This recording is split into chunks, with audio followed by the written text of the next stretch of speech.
Hey, it's Captain Roger. Let's go for a walk.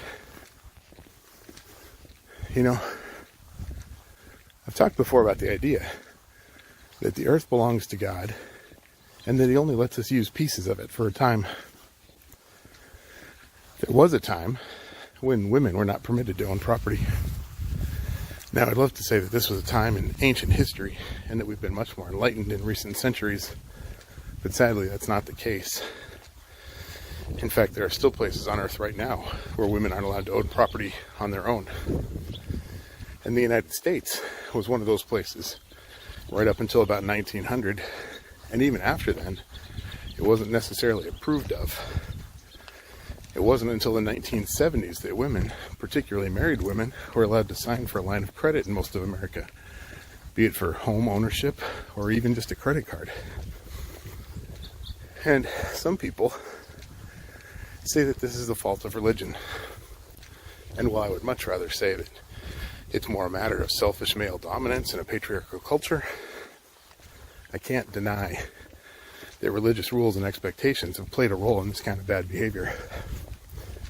However, I can say that God had a different and far more equality-minded ideal, which he began trying to instill in human beings from the very beginning. When he split the first human into Adam and Eve, it wasn't an act of creating a subordinate. It was one of making two halves to provide equal support to each other. When God talked about what he was making, he called the woman a helpmate, which is the same title he applies to himself elsewhere in Scripture. So we know that it was never intended to suggest anything inferior or less worthy. If anything, it would be the opposite, which might suggest that men just haven't been listening. Now, as we've been walking with God and walking through the Scriptures, we've reached a point in the book of Numbers where another census gets discussed and laid out in detail, naming off strings of clans and then declaring that they were to have land divided between them equally,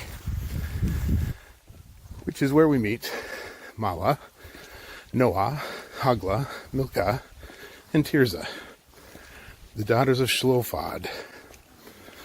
And as the men sat around dividing up the land, these women came and stood before Moses and demanded the right to own property for their clan. See, their father had died, and since there was no male heir, the leadership would have simply passed them over and let their family line end right there. And God sided with the women. He said, no, what they're saying is right. You give the inheritance to them. And what I'm trying to get at here is that religious rules may sometimes play a part in oppression or bad treatment, such as when it's supported misogyny over the years.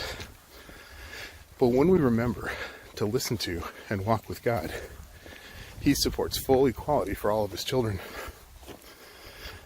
which is something we all need to keep in mind if we ever find ourselves thinking that there's anyone we might be better than, or more deserving than, or morally superior to. Because from beginning to end, God's pretty clear. None of us has that right. So grace and peace to you all today. I need to finish my walk. I'll see you tomorrow.